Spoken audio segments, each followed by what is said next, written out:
Hi everyone, in this video we will show you how to check how many views you have on Instagram. First of all, you need to open up the Instagram app on your phone. Then, go to your profile by tapping on the profile icon. So now, you need to scroll down and tap on Inside option.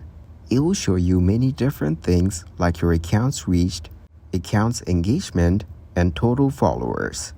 Tap on the account reached and it will help you to see your account reached. You can also specify the time, as I've chosen the option last 7 days to see the reach of my last 7 days.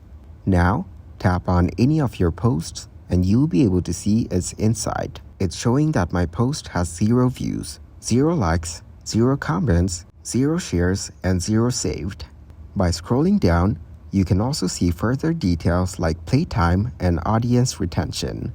Audience retention will be shown by a graph, so it will be easy for you to understand.